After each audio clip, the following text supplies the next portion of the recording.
నమస్తే, welcome to Telugu రాజ్యం. నేను సిరి. ఆంధ్రాని వణికిస్తున్న కొత్త వ్యాధి అంటే ఈ వ్యాధితోని చాలామంది వాళ్ళ చావు అంచుల వరకు కూడా వెళ్తున్నారని చెప్పేసి ఒక వార్త కూడా వినిపిస్తుంది. మరి ఏంటి అసలు ఈ వ్యాధి ఏంటి, దీని లక్షణాలు ఏంటి, ఎలా ఉండబోతుంది, ఎలాంటి జాగ్రత్తలు తీసుకోవాలనేది మనకు తెలియజేయడానికి మనతో పాటు ఉన్నారు ప్రముఖ సినీ క్రిటిక్ దాసరి విజ్ఞాన్ గారు. నమస్కారం సార్. సార్, ఇప్పుడు చూస్తుంటే ఆంధ్రాని వణికిస్తున్న ఒక వ్యాధి అంటే ఇది అంటువ్యాధా కాదా అనేది కూడా జనాలలో ఒక డౌట్ ఉంది. ఇంకొకటి ఏంటంటే ఎలాంటి జాగ్రత్తలు తీసుకోవాలి, అసలు ఇది ఎందుకు వస్తుంది అనేది కూడా ఒక డౌట్ ఉంది. ఏంటంటారు అసలు ఈ వ్యాధి ఏంటంటారు? మా స్క్రబ్ టైఫస్ అనే వ్యాధి సోకుతుంది. సో అది సోకిన 20 రోజులకు మనుషులు చనిపోతున్నారు. 20 రోజులకి రీసెంట్గా విజయనగరం, కాకినాడ, రాజమండ్రి, వైజాగ్ ఈ పరిసర ప్రాంతాలు, కొంచెం గోదావరి జిల్లాల సైడ్ ఆల్మోస్ట్ పాకింది. ఒక్కో హాస్పిటల్లో 3, 4, 5 అలా కేసులు నమోదవుతున్నాయి. ఇప్పటివరకు అయితే ఒక 50 కేసులు వేసేసుకో ఈజీగా చెప్పాలంటే. ఎలా వస్తుంది అంటే పలానా పురుగు కుట్టడం వల్ల వస్తుంది అనేది తెలిసింది. మరి ఆ పురుగులు ఎక్కడి నుంచి వచ్చాయి? అది ఎప్పటికైనా తెలుస్తుందిలే, ఇప్పుడనే కాదు, బట్ ఎక్కడి నుంచో వచ్చాయి మొత్తానికి. అది ఎలా తయారవుతుంది? ఇప్పుడు రీసెంట్ డేస్లో ఇప్పుడు పడ్డని వర్షాలు ఎప్పుడు పడలా. అదే రేటి వారం గ్యాప్లో అల్పపీడనం, మళ్ళీ తుఫాన్, మళ్ళీ అల్పపీడనం, మళ్ళీ వాయుగుండం, మళ్ళీ తీవ్ర వాయుగుండం, మళ్ళీ తుఫాన్ అట్లా అయ్యేసరికి క్లైమేట్లో ఏదో మార్పులు వచ్చాయి. ఆ మార్పు వల్ల ఎక్కడో కొన్ని సూక్ష్మజీవులు పుట్టాయి. ఆ పుట్టిన సూక్ష్మజీవులు ఏంటంటే కొంచెం తడి ప్రాంతాల్లో, వరద వచ్చి పోయి కొంచెం పచ్చిగా ఉండే ప్రాంతాల్లో ఆ మూలకో ఈ మూలకో తయారవుతున్నాయి. తెలియట్లేదు ఎక్కడున్నాయి ఏంటి అనేది. కుట్టిందా, నీకు కుట్టినట్టు కూడా తెలియట్లేదు, ఏదో కూడా ఇట్లా దులిపేసుకుంటావు సింపుల్గా. ఇంటికి వెళ్ళిన తర్వాత మెల్లికి వచ్చి జ్వరం వస్తుంది. జ్వరం తర్వాత గొంతు పట్టేయడం, అంటే పూర్తిగా ఆరిపోతుంది. వాటర్ తాగాలనిపించట్లా.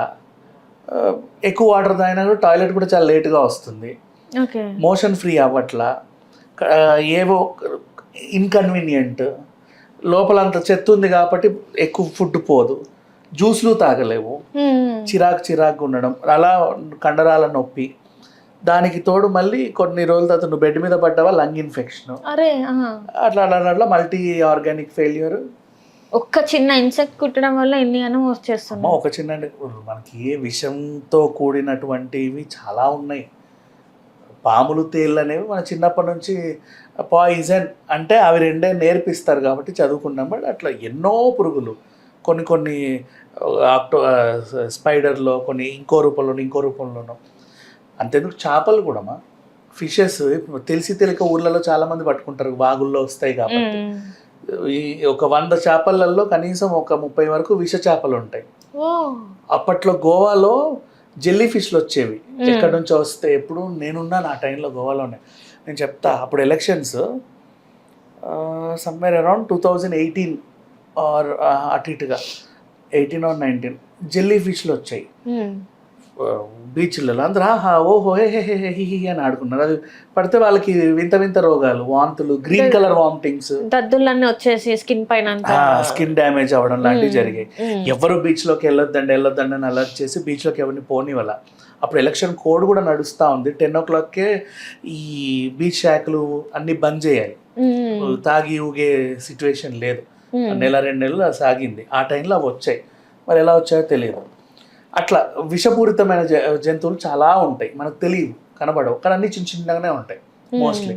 దోమ అంటావా, కుట్టింది, దాని ద్వారా నీకు ఎప్పుడుకో మలేరియా వచ్చి దాన్ని నువ్వు ఏదో చేసేది, అదొక లాంగ్ ప్రాసెస్లో, అది కూడా ప్రాణాంతకమైనదే, లాంగ్ ప్రాసెస్లో.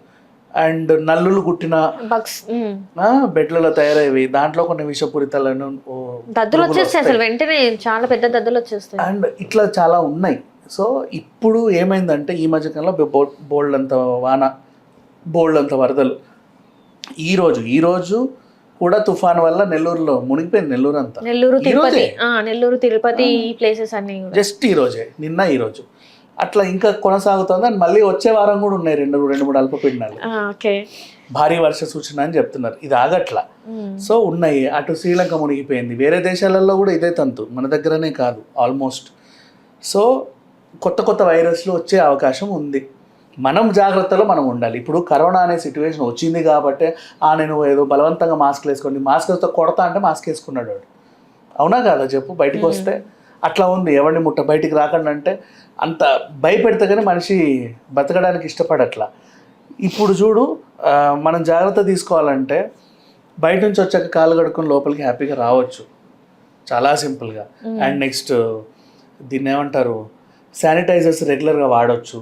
ఇంకా మీకు బ్లడ్ టెస్ట్లు గిట్ టెస్ట్లు అంటే భయం వేసినా కూడా ఇంటికి వచ్చి చేసేటోళ్ళు ఉన్నారు 200-300కి. ఈ మధ్యకాలంలో వచ్చేసినాయి. వాళ్ళని పిలిచి అంటే నీకు ఏ రోగం లేకపోవచ్చులే, కొంచెం అనారోగ్యకరంగా అనిపించినా ఎప్పటికైనా 5 నెలలకు 6 నెలలకు ఒకసారి ఒక టెస్ట్లు బ్లడ్ టెస్ట్లు చేయించుకుంటే ఏదన్నా ఉంటే నువ్వు తగ్గించుకుంటావుగా, తప్పే ఉంది. అట్లా మన జాగ్రత్తలో మనమే ఉండాలి తప్ప ఇంకేం చేయాలి. అంటే ఇప్పుడు దీనికి నివారణ ఏంటంటారు? అంటే నీకు ఫస్ట్ ఆ వ్యాధి ఏంటో తెలియాలి, ఆ పురుగు ఎక్కడ పుట్టి ఇక్కడికి వచ్చిందో తెలియాలి, ఆ తర్వాత దాన్ని ఎలా నియంత్రించాలో కూడా కనుక్కోవాలి, అది కుడితే నిన్నేం చేయాలో కనుక్కోవాలి. ఈ కనుక్కునే లోపే కూడా కొన్ని ప్రాణాలు పోయే అవకాశం. సో అందుకని ఈ కనుక్కునే ప్రాసెస్ అయ్యేంత వరకు మనం జాగ్రత్తల్లో ఉండాలి. అది మన జాగ్రత్త. అంటే ఇప్పుడు ఇక్కడ ఒకసారి తుఫాన్ వచ్చి వెళ్ళిపోతే బాగానే ఉంటది, వీళ్ళు అన్ని క్లీన్ చేసుకొని అన్ని పెట్టేకొనేసరికి ఇంకొకటి వచ్చేస్తుంది. వాళ్ళు ఎంత పరిశుభ్రంగా ఉండాలనుకున్నా కూడా ఉండలేని పరిస్థితులు. ఎల్లో అలర్ట్లు, గ్రీన్ అలర్ట్లు, ఆరెంజ్ అలర్ట్లు ఎందుకు ఇస్తారంటే తల్లిదండ్రులారా బయటికి రాకండి అని. అయినా సరే మాకు అసలు దేశాన్ని ఉద్ధరించే పని మాకే ఉంది, ఇవాళ మేము లేకపోతే దేశ ఆర్థిక పరిస్థితి ఏమైపోద్దాం అన్నట్టు మనం బయటకు వస్తున్నాం. అది మనం ఏం చేయలేం దాన్ని. పనులు ఉంటాయిలే ఖచ్చితంగా, బట్ ప్రాణాలు కూడా ఇంపార్టెంటే కదా.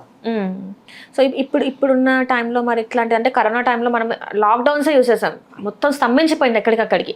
ఇది అలాంటి ఒక ప్రాణాంతకమైన వ్యాధి అయ్యే అవకాశం ఉందంటారా? మరి పాపం వాళ్ళకు కూడా టైం లేదు, ఎందుకంటే ఇప్పుడు మున్సిపల్ శాఖ మొత్తం అంత శానిటైజ్ చేయొచ్చు.